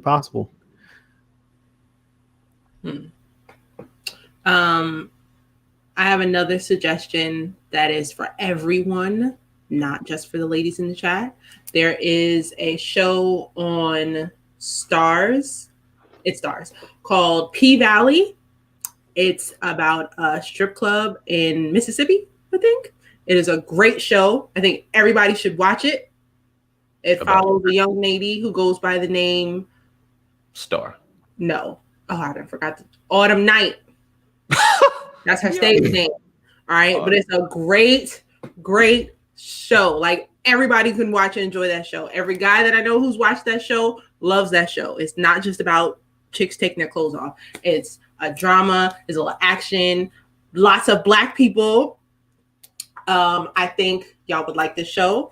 I mean, it does take place in a strip club, so it's not children friendly, but it's a great show. Watch. I like this. You haven't even seen it yet. I did a strip club and predominantly Black folk in a strip club. I'm like, portrayal, connections. That's all I'm saying. No. Potential connections. It's 2021. Wait, okay. What do you mean by connections? Just so I understand before I say. I'm just like, it was written by Black people. I think this show was made for Black people. I don't think this was made by someone else. Trying to make us look bad. Why'd it have to be a strip club? I mean, I don't think you're gonna sell him on this show, but I've heard good things about it. A shoe store or something. Who knows? Okay, there is another movie about strippers where one of the girls had a job in a shoe store. I think that story is way worse. You think about Players Club. I'm talking about Players Club. This ain't Players Club. It's okay. It's a different type of story. It's R-rated. It better be R-rated. It's a strip club. They're stripping. I can't invest my time in that. All right, just watch one episode. But I'll say this. There are some ladies who are working, some of them want to be nurses. They want to do other things, but it's not just about the strip club itself. It's about the people in it and the town that it's in, just like how you feel about the strip club. Well, there might be people in the show who feel the same way about it. And so, there might be some people working in the strip club whose family is religious and they don't like it. So I think that's that Jay-Z line for everything in life. What was that Jay-Z line about the strip club? Oh gosh! It reminded me when you said women. The girl in the show is trying to pay for nursing or something. He said something. Shout out to the something stripping, pay tuition. I forget the lyric, but it's out there. He also made Big Pimpin'. So thank you. Say what? He also made Big Pimpin'. So what? Pimpin' ain't got nothing to do with strip clubs. I'm just trying to figure out. Anywho, watch P Valley. It was really good. I enjoyed it. I'm hyped. I cannot wait for season 2. Yeah, it's a great show. I don't know when season 2 is going to come out. This is one of those shows that was affected by COVID. Season 1 was filmed, of course, in I think 2019. The show came out in 2020. I don't know. Season 2 has been greenlit, but we don't have a date yet. So yeah, but it is a very entertaining show. Once I started it, I did not stop it.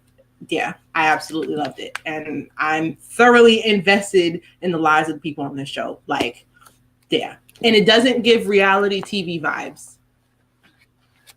So. Oh, it's from the Hard Knock Life song, Jay-Z. I knew it was from something. Yeah. I'm mad you Googled it. I had to. I was like, yo. Also I don't know if I even want to give this show. Has Insecure started filming yet? Season 5? I don't know. I know that it's been written. I know that they. I remember they finished writing it. Like I was like months ago though. But have they started filming that? Because I'm definitely looking forward to getting back into that show. I looked it up. I don't see any news of it going into production, into principal photography. I follow Issa Rae on everything, and she has not announced that it has started. So I hope safely they can start production on that soon. But like, I'm looking forward to continuing that show. Yeah.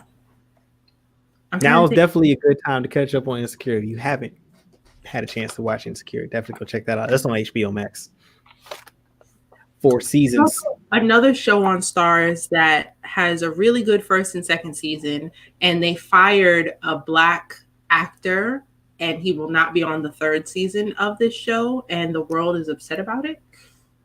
And I kind of want to talk about that, but I don't want to bring attention to this show because they fired somebody that they should not have. And now the world is mad about it, including me. Y'all know what show I'm talking about? I don't have a Star subscription. So I canceled mine after Power ended. Oh, you're not watching Power Book 2? No. I'm not watching it either. Yo, did you like Power? Like all of it? I can honestly say I only liked seasons 1 and 2. Season 3 was and then the rest of them was blah. It's like that. The first episode made me really angry, and I never watched another episode because it didn't make any sense to me.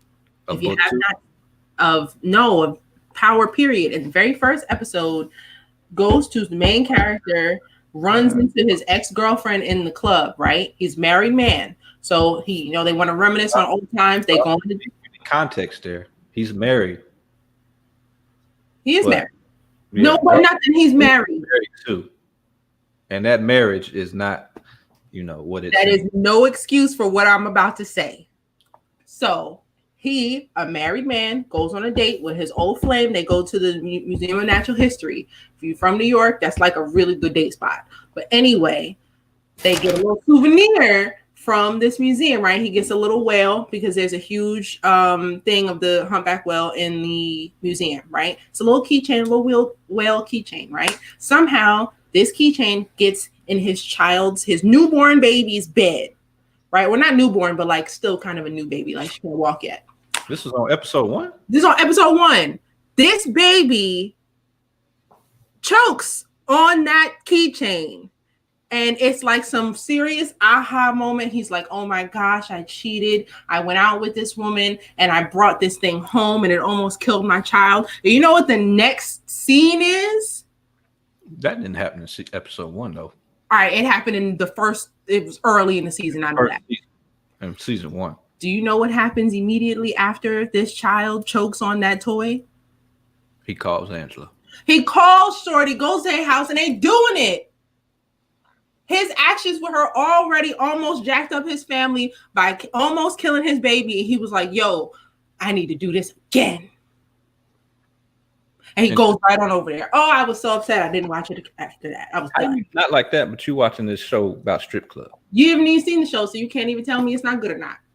I already know it's fraudulent activity. It's a strip club, but it's a great show. It's written very well. Okay. Yo. I can dig it though, subjection and all that. I'm enjoying these trail mixes, by the way. We've noticed. But yeah, season 1 and 2 were to me good, but after that it just fell off. Yeah, I tried to watch Power. I couldn't make it through the first episode. Bad. Yeah. What didn't you like about the episode? Cool. I can't remember. I just didn't finish. I put it on, and I remember I switched apps because I didn't. I think I was probably like 15 minutes in. And I remembered that I hadn't paid attention to anything on what happened, so I just never went back to it. Yeah, I mean, it's definitely not a new type of story. I couldn't tell you what it was. I can't say if I liked it or not. I just know I didn't pay attention to it. I was like, I put it on and I was like, oh, but check this out. And I think at the time I was watching Game of Thrones. So, and it was before the final season. Like it was like when I was like really invested into the Game of Thrones, and it wasn't hitting on the same level. And I probably just zoned out. And then I was like, all right, I'll come back to this later, and I never did.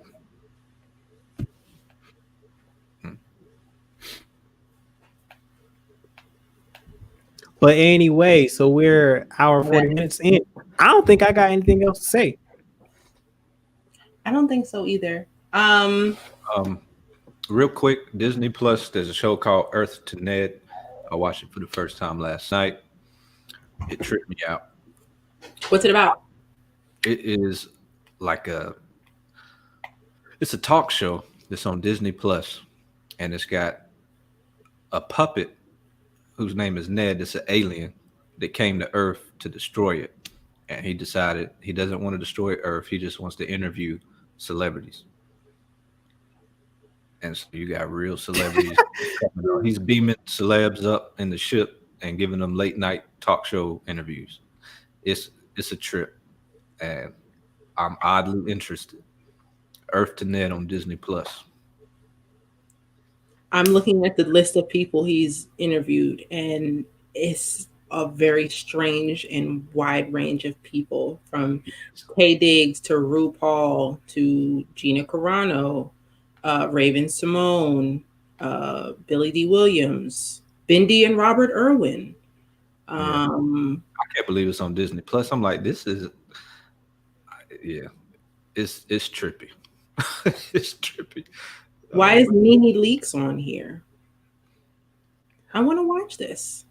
Yeah, this is okay. Yeah, that's. I'm looking at him. He looks crazy. Yeah, he looks crazy. It's a very interesting thing. Yeah, it's a puppet, is it? That's a puppet.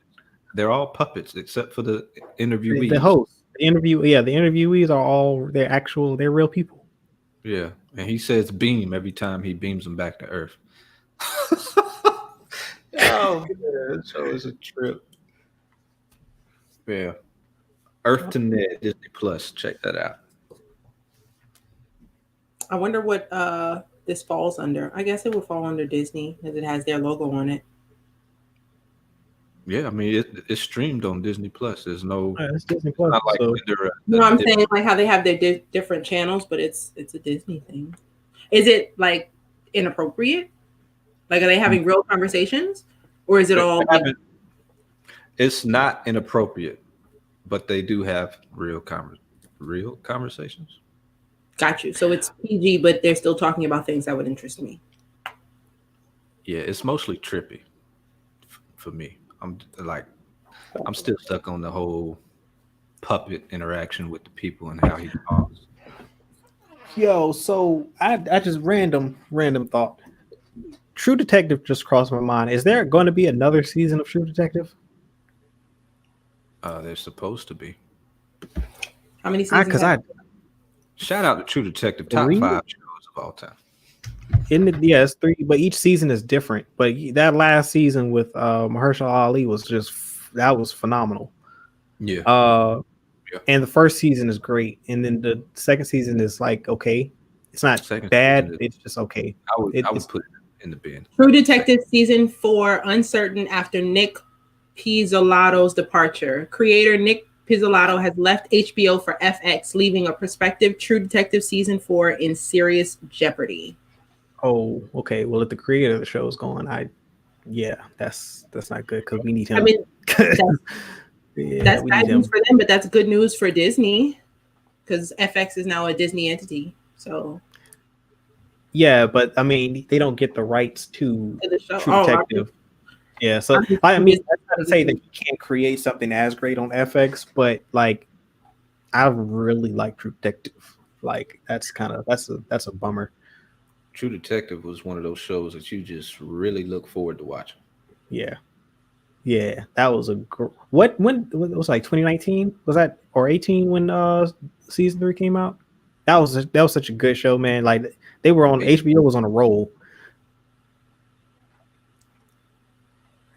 Crazy how much can change in like a short period of time. I can't say whether or not there's going to be a season 4, but we can expect large gaps for a lot of our favorite shows, and it's going to take a minute before Hollywood is back on track. So you can expect there to be, a year to 2 to 3 years in between projects now. Yeah. However, like this is like why HBO, not HBO, well, HBO Max does have to catch up. Like I think they're less than 10 million subs, like, which is mind blowing. Like that's the amount of content that they have on there. I think their launch was questionable. I think they really botched the marketing on what HBO Max was and how it would operate. And because the content is so good, I don't understand why people aren't subscribed to it. I'm still conflicted with Hulu and Disney not merging those two services. But because to me, there's Hulu doesn't have enough original content for me to commit to subscribing. Well, you don't need to now. I think, and they cleared that up during the Investor Day. They technically are in a way, because now that Star is coming to Disney Plus, all of that Hulu and FX content is going to be visible on Disney Plus through the Star app. Hulu itself is staying Hulu because of its live cable feature. So Hulu is people who want cable but also want streaming. Like, I don't think you'll need it, because all of Hulu's content you're going to be able to see on Star. Okay. All right. That wasn't clear to me, so I'm glad. Thanks for the clarity on that, because the original content that they have isn't, for me personally, just isn't enough. I know there's a lot of people subscribe to Hulu. I wonder how many of those subscribers are subscribed because they have live TV. I wager that it's a lot, being that that's the only reason they haven't merged those services with Disney Plus. They did give us the numbers. I want to say they said 4 million people, which doesn't sound. It had to be like 40 for Hulu with live TV. It's up there, because Disney Plus has fewer subscribers than Hulu, but they're both in like the double-digit million. Like they're like, I think I want. Yeah, what were the subscriber numbers on Disney Plus and Hulu? Hulu's subscriber numbers are higher than Disney Plus. I think Netflix is definitely not Hulu, but just Hulu with live TV. That number was a lot lower. So yes, that's from Hulu with live TV had 3.4 million followers at the beginning of 2020. So that number grew to a little over 4,000 by the end of 2020. But it might sound like a small number, but at the beginning of this year, they'll be paying $65 for Hulu with live TV. So $65 a month times 4 million people times 12 months. That's a lot of money. So that's why Hulu and Disney Plus will not be merging, because of how much money Hulu was making over there with live TV. Plus, they said they're getting a $10 worth of ad revenue off of each viewer per month. Okay. Yeah. So I was mistaken. Hulu has 36. So the subscription, the live streaming platform, not the live TV, but that has 36 million subscribers, and Disney Plus hit 57. Yeah, they've been that's insane.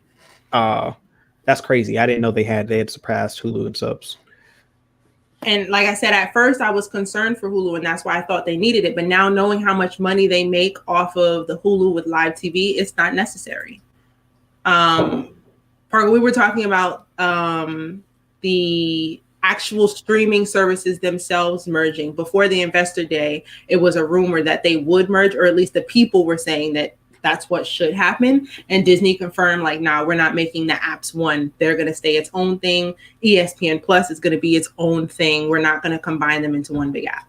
Yeah, like TV also has a live feature in, so I guess that's a direct competitor to Hulu. What TV? YouTube TV. How many subs does YouTube live? I want to know what YouTube Plus's numbers are, because I've I'm not paying for it. Like I've never seen anything. Yeah, I had it at one point for the NBA postseason, and it wasn't too bad, I gotta say. Was there like good original content on there? Because if so, they're not promoting it enough. No, I don't remember any original content. It was just like it had all the streaming content plus cable stuff that you would see on cable. Got you. YouTube TV. They've got 20 million subscribers. 20 million. YouTube TV? That's not bad. Yeah. Yeah, that's not bad at all. That's more than I thought. Yeah, that's more than I thought. Yeah.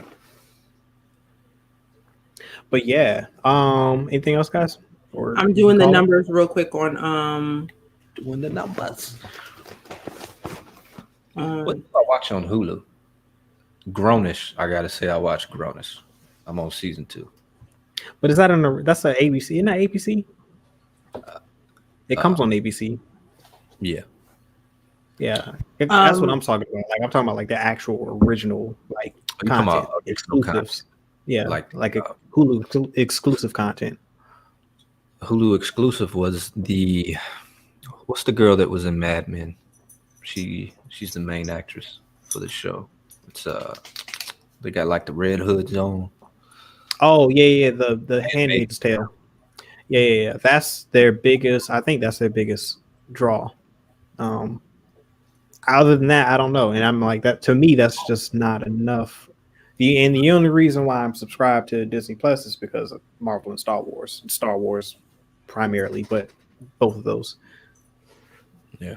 Okay, I just did the math, and Hulu with live TV, when they up the price to $65, is going to make, and that's just if they stay at 4 million and they don't grow, $740 million this year. That's how much they'll make off of subscribers and ad revenue if the amount of money they make from ads does not change and the amount of subscribers that they have does not change. So that's why they're not combining, because that's a lot of dough. Yeah. And then, you know, with those numbers should increase with the return of live sports, because, you know, the arenas are pretty much still closed due to COVID, and that probably will continue throughout the remainder of the current seasons of football and basketball. So they're all vying for those sports numbers. I mean, ESPN and Hulu seem to be, you know, buffering, you know, trying to add more sports related content to their lineups on their live streaming platform. All of that is very important because sports, I think, is the most watched content on TV. Yeah. I don't even think it's close. I think by far it's sports programming. So like anybody, any platform that can get a foothold on that sports game, they're going to be set. And I think Hulu and that all being under Disney is just like it's the empire. Like that's crazy, man. Like, and they're all competing. But anyway, that's all I've got personally. Anyone else got anything to add before we close out? Watch P-Valley because it was great. I've heard good things about it. It's on Stars. Okay, yeah, I don't have Stars. I got a computer. You can watch it. You can figure it out. You can do it. P-Valley. Oh, I'm gonna hold off. I'm gonna not ask my next question. Yes, the answer to that question is yes. Yes. So the show isn't actually called P-Valley. It is a word, not just that letter. It's you can. The show is called P-Valley, but is it called P-Valley? They can only. But it's all over the place. It's there. It's the answer to the question is yes. Okay. All day, every day. I mean, kind of hard not to be considered subject matter, but I have heard good things about the show. Other than like it, I mean, the writing and all of it. Like I heard it's very good. It's based off of a stage play that was written by a Black woman. It's a great show. Yeah, it's an amazing show. It is worth it. And I personally don't think it makes Black people look bad. Huh? Education is key. A little bit of that. It's good to get education. Next week's community discussion, we talked a lot about DC today and how we feel like we're sick and tired of Batman. We don't want to see it anymore. And so I want to know, what other DC heroes, DC characters would you like to see on screen? Let's talk about it next week. Yeah, and we'll also drop that question in the Discord for those who may not be listening at this point in the show or watching. So yeah, be ready with those characters. I'll have to look into. That's a good question. I like that one. I'm looking to some. Yeah. I want to see. Never mind. I'll save it. So with the way things are going, we're gonna have more DC news before the weekends. We're gonna have more DC news next week because they just can't be quiet over there. Yeah, all the DC news looks like a Suicide Squad trailer. So just be ready for more explosions. The shuffle duffle. Also, we never mentioned it, but it is time for us to let y'all know we will be having a reaction show for WandaVision, probably that Monday or Tuesday after every episode drops. So look out for that. I believe WandaVision starts next Monday on the 15th. When is the 15th? It doesn't come out on the 15th, or am I the 25th, right? And then you got the wrong 5. Oops. Let me see. Actually, Monday the 25th. Monday the 25th. Oh yeah, where did I get the 15th from? Anyways, yeah. So Monday the 25th is when that will drop. Yeah. And I'm assuming that this is going to be following the same format as the Mandalorian, where the show will be premiering at 3 a.m. Eastern Standard Time. So are y'all gonna watch it at 3 a.m.? No. I'm not that excited for it, but I'm definitely going to check it out like when I can before, and then we'll have. There is nothing that I will stay up for. No, the answer is no. It'll see me when I wake up. I'm gonna tell you though that watching the season finale of the Mandalorian season 2 at 3 o'clock in the morning, it was definitely well worth it. Yeah, I mean, watching that episode at any time just. True, but yeah, watching it and not being spoiled, like, because we didn't get spoiled by it. That's the best part. Like having to watching that one and not seeing it fresh and not having any type of internet spoilers was great. Yeah, because I got to experience it how it should have been experienced, and it was wonderful. Someone wanted attention. So say hello to the people. So she was bothering me. Shuli. She's all silent now. Linda, what's up? Hey. What's up? Thanks for joining. Happy New Year. By the way, to our sponsor, A&B, and yo, I'm still waiting. I'm still waiting on my package. That's what's up. Me too, man. I guess did they go US? They must have went USPS. Yeah, something with the paperwork. I mean, I don't know. Always. I mean, your paperwork seems to be in order. It's been steady now. How many cases have you gotten in the mail? Education is key. You know what I mean? Yeah. Oh Lord, here we go. Education is key. Anyways, follow us on social. Wait before we close. We're not closing out yet. So before we get to that, we did shoot a review of Wonder Woman 84, Ma Rainey, and Soul. Those videos will be dropping this week, Monday, Wednesday, and Friday. So be sure you check in for that. So yeah, those episodes will be coming out, and then we'll be back next Saturday with a live stream. Tomorrow at 7 p.m. Eastern Standard Time, I will be doing another Star Wars community stream. We will be talking about the High Republic. Light of the Jedi novel. I have finished reading it. I'm not going to talk spoilers, but I'm going to be talking about that novel. Yeah, I'm on chapter 13, 17. Yeah, 17. It was a very enjoyable read. well worth the wait. I'll talk about it. For life and the light. For life and the light. We are the Republic. There's so many. It's so much good. It's so much good stuff in there, man. Like it was good. I enjoyed that book, man. But yeah, we'll be talking about that tomorrow. Definitely, if you're interested or want to know, if you're not sold on these High Republic novels, tune in tomorrow because I'm going to be talking spoiler free about at least Light of the Jedi, the first book, because it's for me. I highly recommend this book. It's one of my favorite Star Wars books. But anyway, that's all I got. Imani, social. Yes, follow us on Twitch, Instagram, Facebook, Twitter at Certified Gumbo.